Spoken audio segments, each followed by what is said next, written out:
हमारी खुदावंद यीशु की अंजील मुकद्दस यूहन्ना के मुताबिक उसका पहला बाब 47 से 51 आया था।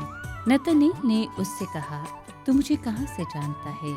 यीशु ने जवाब दिया और उससे कहा, इससे पहले कि फलबूस ने तुझे बुलाया, जब तू अंजीर के दरख्त के नीचे था, मैंने तुझे देखा। नतनएल ने उसको जवाब दिया कि रब्बी, तू खुदा का बेटा, तू इस्राएल का बादशाह है। यीशु ने जवाब में उससे कहा, क्या तू इसलिए ईमान लाता है कि मैंने तुझसे कहा कि मैंने तुझको अंजीर के दरख्त के नीचे देखा? तू इससे भी बड़े बड़े माजरे देखेगा। फिर उससे कहा, मैं तुमसे सच सच कहता हूँ कि तुम आसमान को खुला और खुदा के फरिश्तों को ऊपर जाते और इब्ने इंसान पर उतरते देखोगे।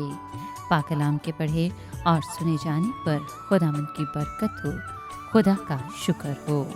अजीज दोस्तों, आलमगीर कलीसिया 29 सितंबर को मुकर्रब फरिश्तों मिकाईल, जब्राइल और रफ़ाइल की ईद मनाती है। तीनों मुकर्रब फरिश्तों के नाम बाइबल मुकद्दस में मौजूद हैं। मिकाईल का मतलब है कौन खुदा के मानिद है। मुकद्दस मिकाईल इसराइल का खास मुहाफिज है, जिसकी अवलीन जिम्मेदारी यहूदी कौम की देखभाल और हमायत थी। मुकर्रब फरिश्ते मिकाईल को इसराइल के मुहाफिज के तौर पर पेश किया गया है। जब्राइल का मतलब है खुदा की कुव्वत। ये मुकर्रब फरिश्ता खुदा का खास कासिद है। जब्राइल की मस्तदी खुदा के हर मुबशर के लिए मिसाली नमूना है।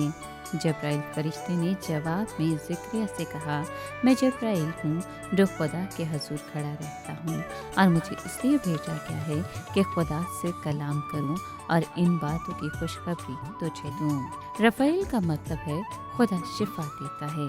मुकद्दस रफ़ाइल का जिक्र तोबिया की किताब में मिलता है, क्योंकि उसे खुदा ने तोबिया के बाप तोबत को शिफा देने के लिए भेजा था। मुकर्रब फरिश्ते रफ़ाइल को मुसाफिरों का मुरब्बी भी कहा जाता है।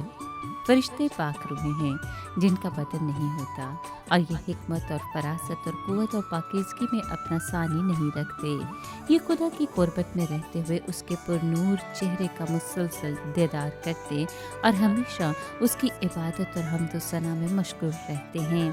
बाइबल मुकद्दस में हम इन्हें खुदा का पैगाम लाते, बदी के खिलाफ लड़ते और लोगों की मदद करते हुए देखते हैं। हम खुदा से उनकी वफादारी और इंसानों की मदद जैसी नेकियों और कदरों को अपना सकते हैं।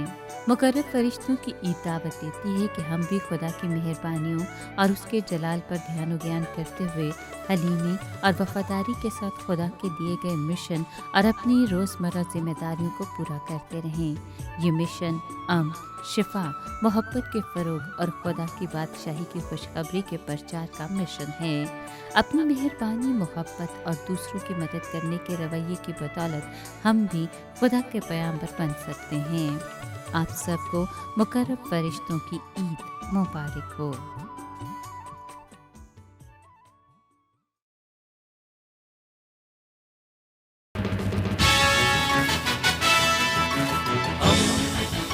दोस्ती का पैगंबर, रेडियो वेरितास एशिया।